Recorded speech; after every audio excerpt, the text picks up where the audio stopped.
Everyone, this is Kapil Kadan your science Guruji. इस video के अंदर आपको कराने वाले हैं zero order reaction and half life of a zero order reaction, और साथ में सभी कर्व्स भी कराएंगे जो आपके फाइनल बोर्ड एग्जाम के लिए काफ़ी इंपॉर्टेंट रहने वाले हैं, जिसके बेस पे एग्जाम्स में काफ़ी कुछ क्वेश्चंस पूछे जाते हैं।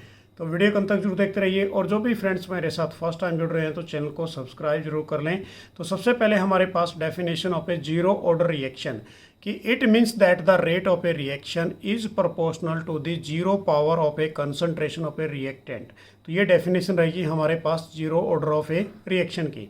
उसके बाद यदि बात करते हैं बच्चों, in a zero order reaction the rate does not depend on the concentration of a any one of the reactant.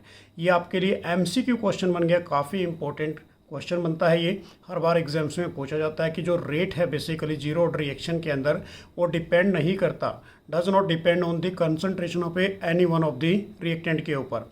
अब इसके अंदर हम करने जा रहे हैं अब इंटीग्रेटेड जीरो ऑर्डर रिएक्शन कि कंसीडर ए रिएक्शन। हम एक रिएक्शन लेके चले, reactant convert into the product. R हमारे पास रिएक्टेंट है, पी हमारे पास प्रोडक्ट है। कि जो रिएक्टेंट है बेसिकली ये लेफ्ट साइड में होता है, प्रोडक्ट हमारे पास राइट साइड के अंदर होता है। कि जो रिएक्टेंट है वो किस में कन्वर्ट हुआ, प्रोडक्ट के अंदर।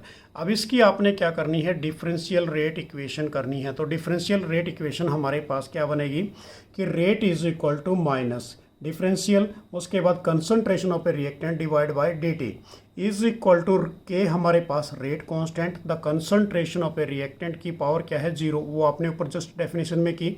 अब यदि किसी की पावर जीरो होती है, it means is equal to किसके इक्वल होता है, वो वन के इक्वल। तो हमारे पास जस्ट ओनली क्या बचा है यहाँ पर, के हमारे पास रहेगा basically this is a rate constant, या इसको हम वेलोसिटी कांस्टेंट कह देते हैं। तो रेट इज इक्वल टू किसके इक्वल आ गया, रेट कांस्टेंट के इक्वल आ गया। इसको हमने इक्वेशन नंबर 1 मान लेते हैं। अब इस केस में यदि बात करते हैं बच्चों, एक कर्व बना पड़ा है हमारे पास। ये कर्व सबसे पहले हम देखेंगे किस किस के बीच में है। This is a rate, R का मतलब रेट, और ये क्या है, initial concentration of a reactant. यदि मतलब इसको कंसंट्रेशन ऑफ रिएक्टेंट ही बोल सकते हो आप। अब इस केस में ये पॉइंट जीरो है, तो इसका जो हमारे पास कर्व बनेगा दिस इज ए, इस टाइप की एक लाइनिंग बनेगी। काफ़ी इंपॉर्टेंट है, याद रखना आपने। अब इक्वेशन नंबर जो 1 है हमारे पास कि from the equation number 1 we have, अब इसको हम क्या राइट डाउन कर सकते हैं कि रेट इज इक्वल टू किसके इक्वल था, डिफरेंशिएशन के भी इक्वल था। तो माइनस डी और concentration of a reactant divide by dt is equal to किसके इक्वल आया था, रेट कांस्टेंट के। अब यहाँ से आप क्या करोगे, minus D R as it is रहेगा, और के साथ dt ले आओगे इधर इस साइड के अंदर। तो ये हमारे पास बन गया minus concentration of a reactant, ये डी वाला डिफरेंशियल में, इज इक्वल टू के dt। अब इसकी आपने क्या कर देनी है, इंटीग्रेट बोथ साइड, इंटीग्रेशन कर देनी है। इंटीग्रेशन का साइन आपके पास क्या होता है बच्चों, ये वाला इंटीग्रेशन का साइन होता है।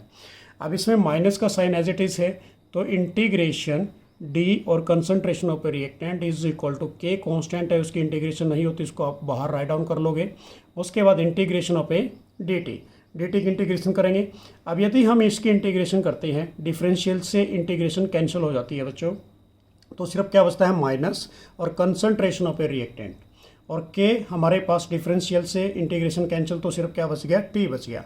प्लस क्या लगा देते हैं जब इंटीग्रेशन करते हैं, तो इंटीग्रेशन कांस्टेंट लगा देते हैं। इसको आप सी से भी डिनोट कर सकते हैं, इसको आप आई से भी डिनोट कर सकते हैं। हमने यहाँ पर सी से डिनोट किया, इक्वेशन नंबर 2 बन के आ गई। तो सी इज़ द इंटीग्रेशन कांस्टेंट, सी हमारे पास क्या रहेगा, this is a integration constant. अब इस केस में हम क्या करेंगे, initially at A time zero, जब स्टार्टिंग में जो टाइम था वो क्या था, जीरो था। तो कंसंट्रेशन ऑफ ए रिएक्टेंट वो भी क्या थी, this is a initial concentration of a reactant, R naught से इसको डिनोट कर लिया। अब ये वैल्यू कहाँ पर पुट करोगे आप, इक्वेशन नंबर 2 के अंदर पुट कर दोगे। इक्वेशन नंबर 2 हमारे पास ये थी।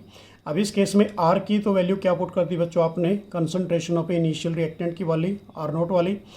टी की वैल्यू 0 है, के मल्टीप्लाई बाय 0 प्लस सी। तो यहाँ से आपकी सी की वैल्यू निकल के आ गई, सी इज इक्वल टू क्या आया, माइनस आर नोट आ गया। अब ये सी की वैल्यू वंस अगेन फिर कहाँ पर पुट करोगे आप, इक्वेशन नंबर 2 के अंदर पुट कर दोगे। ये वैल्यू हमारे पास किसकी है, इंटीग्रेशन कांस्टेंट की।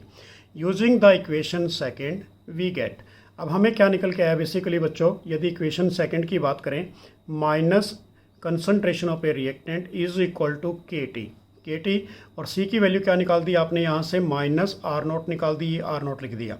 अब यहाँ पर हम साइन कन्वेंशन करने वाले हैं, जो नेगेटिव वाला है वो पॉजिटिव कर देंगे, पॉजिटिव वाला है वो नेगेटिव कर देंगे। अब इस केस में आर नेगेटिव था तो पॉजिटिव किया बेसिकली बच्चों, ये हमारे पास नेगेटिव तो इसको पॉजिटिव किया और माइनस क्या आ गया, के टी आ गया। अब जो के की वैल्यू यहाँ पर बेसिकली क्या आई, नेगेटिव आ गई, इसको इक्वेशन नंबर 3 से डिनोट कर दिया।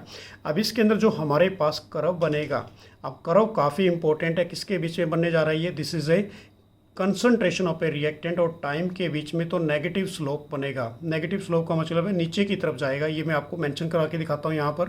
तो हमारे पास जो इक्वेशन बन के आई y is equal to C plus M X के इक्वल आई।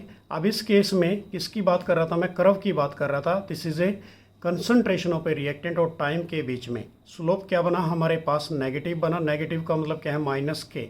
अब ये नीचे की तरफ होगा बेसिकली बच्चों, और ये जो पॉइंट होगा this is a initial concentration of a reactant.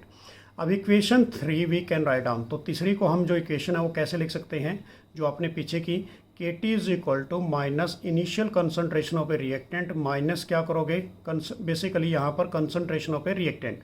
अब यहाँ से आप टी की वैल्यू निकाल लोगे तो के को नीचे ले आओगे, 1/k R note minus are की जो कंसंट्रेशन है, ये फॉर्मूला बन गया आपके न्यूमेरिकल के लिए भी for a zero order reaction. काफ़ी इंपॉर्टेंट है ग्राफ। इसके अंदर बेसिकली यदि बात करें, जो कर्व की बात करी, दो ही कर्व थे। एक कर्व हमारे पास किसके लिए बनेगा, half life for a zero order reaction के लिए, वो भी मैं करके दिखाता हूँ। अब इसके अंदर हाफ लाइफ की बात करते हैं, half life of a reaction, जिसको हम डिनोट करते हैं टी हाफ से या टी 0.5 से। अब सबसे पहले इसकी डेफिनेशन देखिए आप, कि it is the time eight which the concentration of a reactant became half of its initial value, कि जो हमारे पास टाइम है एट विच किसका, कंसंट्रेशन ऑफ ए रिएक्टेंट का बिकेम क्या होगा, half of its initial value, मतलब उसकी इनिशियल वैल्यू से भी आधा होगा। अब इस केस के अंदर for a zero order reaction करने जा रहे हैं। जीरो ऑर्डर रिएक्शन का भी आपने जस्ट फॉर्मूला बनाया था, वो क्या बनाया था बच्चों, T is equal to 1/k initial concentration of a reactant, जिसको आर नोट से कहते हैं, minus concentration of a reactant. अब इस केस में टाइम को क्या कर दोगे, हाफ कर दोगे, T is equal to T 1/2, और आर की वैल्यू क्या कर दोगे, कंसंट्रेशन ऑफ ए रिएक्टेंट, इसकी वैल्यू भी हाफ कर दोगे, initial concentration of a reactant divide by 2। अब इसको आपने पुट कर देना है इसी इक्वेशन के अंदर, ये सारी वैल्यू को, कि दी अबो इक्वेशन विल बी, तो आपकी जो अबो इक्वेशन बन के आएगी वो क्या आएगी, T 1/2 is equal to 1/k R naught as it is है, initial concentration of a reactant, minus, अब इसकी आर की वैल्यू आपने क्या पुट कर दी, initial concentration of reactant divide by 2। अब इस केस में बच्चों 2 हमने क्या ले लिया यहाँ पर, एलसीएम, तो नीचे हमने 2 लिया और इसको यहाँ से मल्टीप्लाई कर दिया, तो 2r naught minus R naught divide by 2। अब 2 यहाँ से कॉमन हो गया, T half is equal to 1/2k। अब इसमें 2 में से ये माइनस करेंगे तो सिर्फ क्या बचेगा हमारे पास, ओनली वन टाइम, तो T half is equal to initial concentration of a reactant divide by 2k। तो हमारे पास ये फॉर्मूला बन के आ गया zero order for a half life के लिए। काफ़ी इंपॉर्टेंट फॉर्मूला रहेगा यदि बात करें इसकी।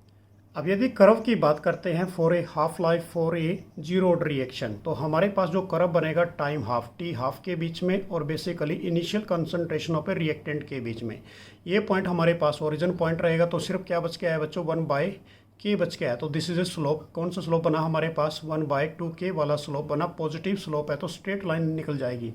तो ये हमारे पास 3 कर्व इसमें हमने किए फॉर जीरो ऑर्डर रिएक्शन के लिए, तीनों के तीनों वेरी इंपॉर्टेंट है। रिटर्न में आपने प्रैक्टिस करनी है। 2 हमारे पास यहाँ से फॉर्मूला बन के आया बेसिकली जीरो ऑर्डर रिएक्शन का और टी हाफ का। टी हाफ का फॉर्मूला तो ये रहेगा हमारे पास, और यदि बात करें जीरो ऑर्डर का जो फॉर्मूला आपने जस्ट किया ये रहेगा। ये न्यूमेरिकल पोर्शन के लिए काफ़ी इंपॉर्टेंट रहने वाले हैं, तो इसको आपने रिटर्न में प्रैक्टिस ज़्यादा से ज़्यादा करनी है, काफ़ी इंपॉर्टेंट रहने वाला आपके एग्जाम के लिए। Thanks for watching. मेरी तरफ से सभी स्टूडेंट्स के लिए best of luck. Next video के अंदर आपके लिए फिर कुछ इंपॉर्टेंट क्वेश्चंस लेके आऊँगा। जय हिंद, जय भारत।